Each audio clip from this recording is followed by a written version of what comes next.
Hi, welcome to the 13th floor. I'm Marty Duda, and today we're very excited to have Tom Zimny with us, who's just arrived from the States.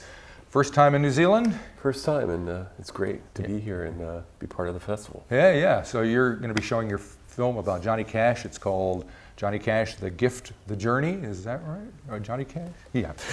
Something along those lines. Something along those lines, yeah.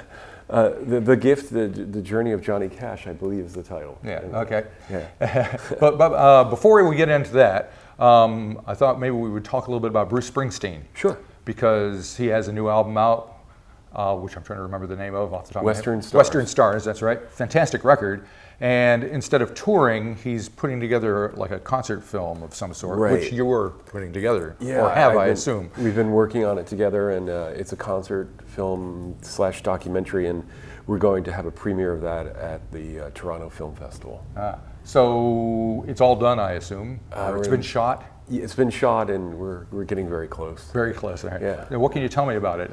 I can tell you that in my 20 years of working with Bruce, this one has been really, really an amazing filming and editing process. And what makes it unique for me is that the new music is just fantastic live. And this is new material, and it's exciting because he's not going to be touring with it. And it's the second time we've collaborated this way where Bruce is a co-director on it. All right. We made a short film together, but I, over the years, have been working as a producer and an editor and a director with him. But with this one, we were in the cutting room together so much that it's something we made. And how did that process go? That was fabulous. I love working with him, and it was this one especially. We really figured out together in the cutting room the film, and for me, that's been an amazing experience to work with him for the past 20 years. I got to imagine that there are strings involved in this live performance. Yes, and it's a powerful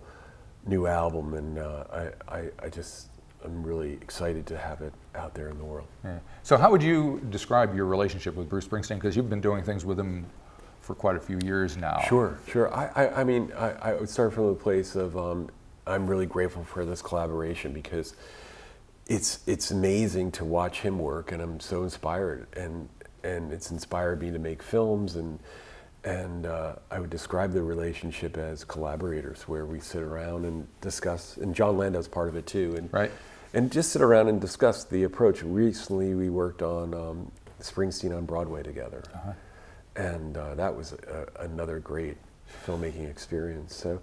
I just take each one of the projects as they come, but also just start from this place of I'm just grateful to be invited to be part of the music and the storytelling, and I appreciate the trust that I have with Bruce and Patty and John, because it gives me a chance to explore different ways to shoot the films or tell the stories or be part of the music. Do you worry about being too close with him to be able to kind of have some distance with what you're doing in the film? Sure.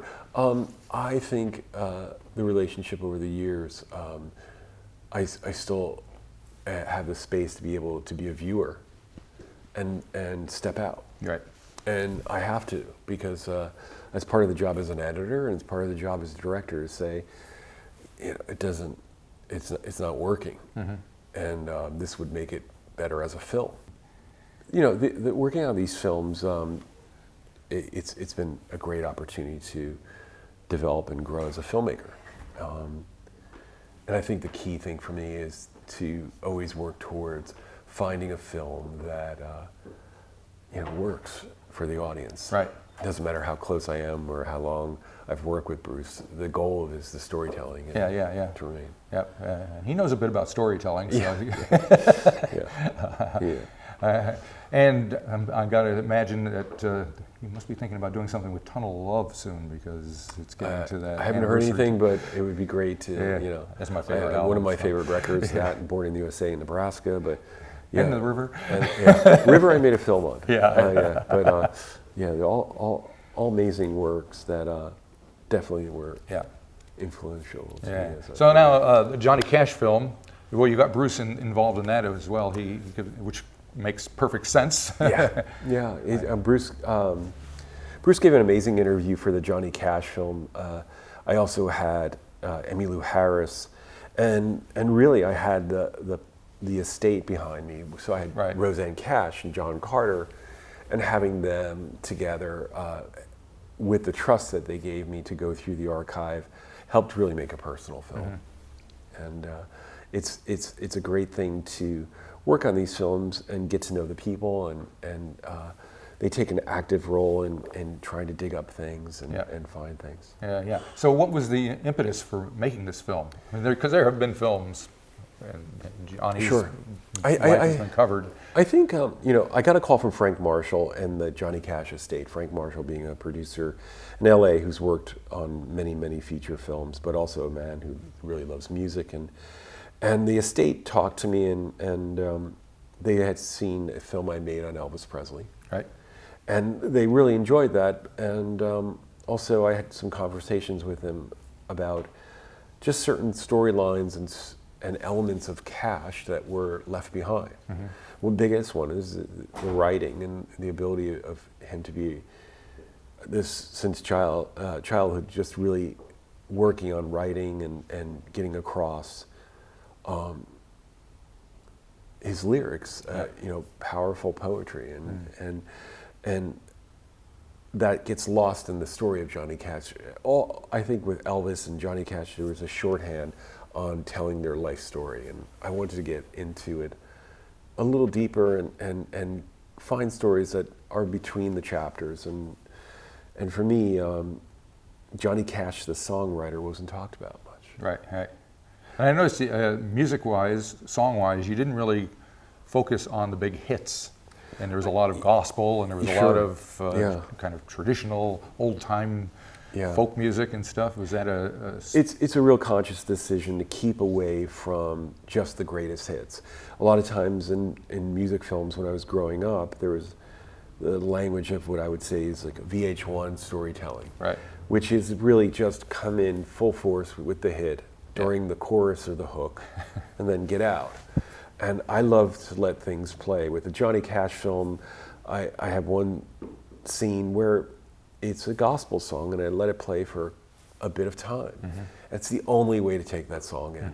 And you've got to trust your gut that the audience is going to appreciate it and be moved by the performance. And also, the casual fan will be interested, but the diehard will be glad not just to hear the greatest hits. And I think it's really important to find tracks that are not the master take that's in everyone's DNA. So if you find a song with Johnny Cash, you're not just playing the hit. You want to rattle the brain so it sounds different, and the person leans forward and says, wait, where did that come from? But at the same time, you want to not deprive them of their connection, the connection of the music and the spiritual side of the music, and the connection that made them both a fan, but also all these artists are artists that really touch so many lives. It's a great challenge to put a light on something that a lot of people are close to, and then a lot of people feel they've heard everything. It's a great challenge, and sometimes it's terrifying in the beginning, because you want to ask yourself, what am I going to say about Elvis Presley or Johnny Cash that hasn't been said?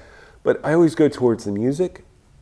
I always go towards their life and the details of their life, and I try to make it interesting for me, and chase it intensely enough that it does hit a wider audience. And you had like you say, Roseanne and John or Carter, his kids, to kind of give that perspective of, well, life wasn't all rosy, and it wasn't great having Johnny Cash as a dad all the time, because there's a downside to that. Well, you really try to take down just the iconic ideas, and really bring you closer to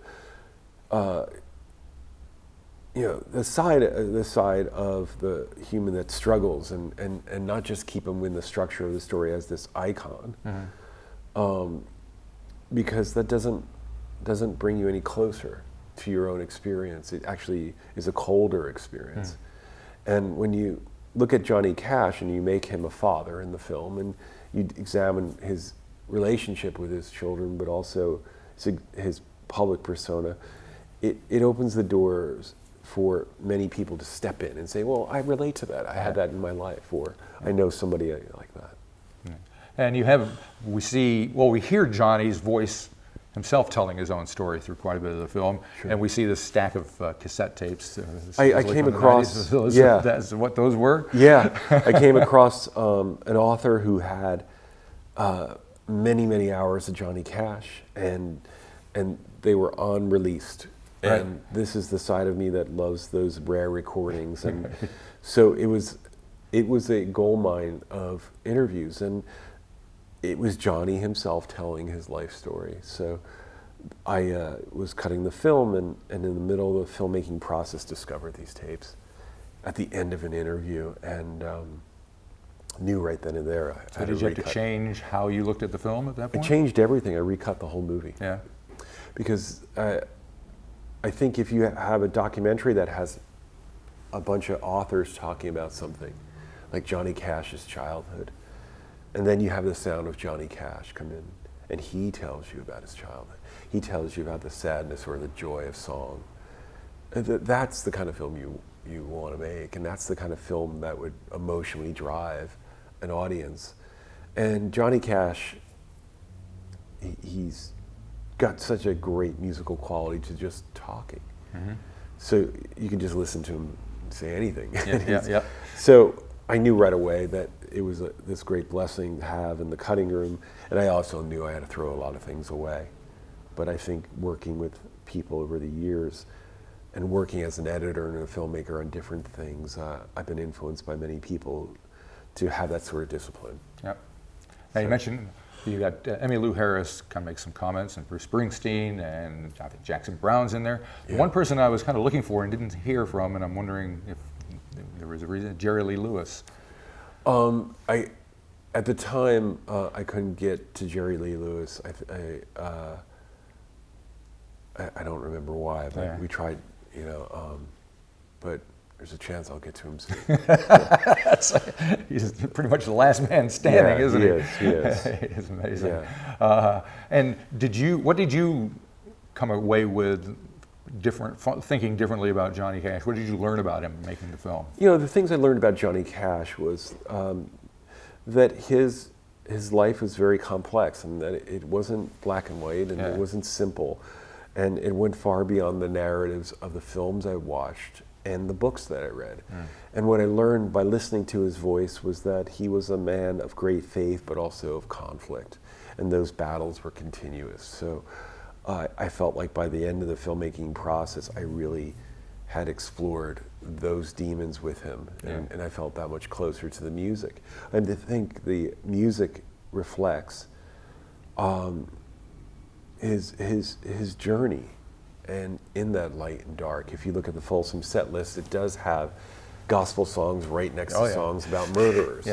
So Johnny Cash to me was this great moment of learning how fragile the life was, but also how consistent he was to return to themes that brought him peace, and how much he loved his family.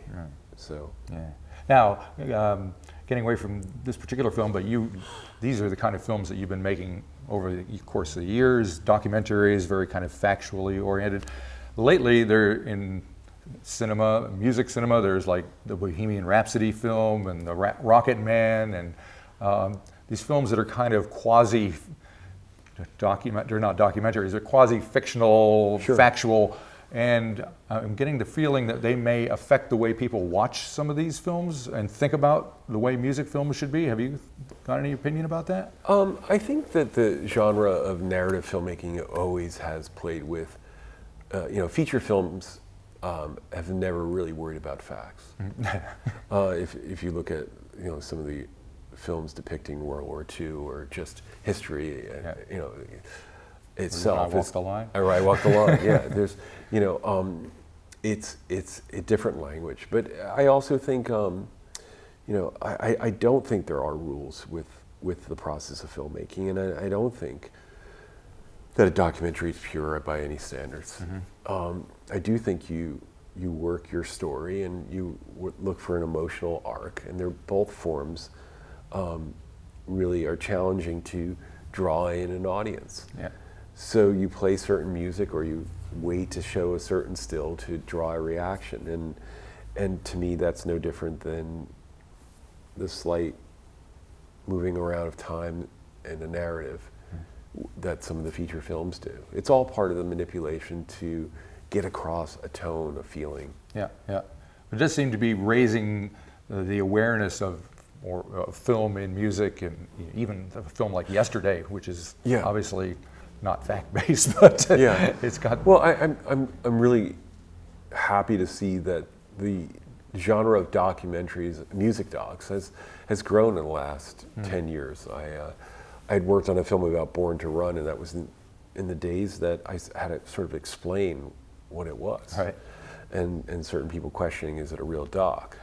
But now that doesn't exist because of the genre itself has grown, and there are so many exciting films out there like Amy and other films. And, so I just think it's an exciting time, and I'm really always, I come from a place of being grateful that I've got this chance to make films and a new story to stumble into and think about.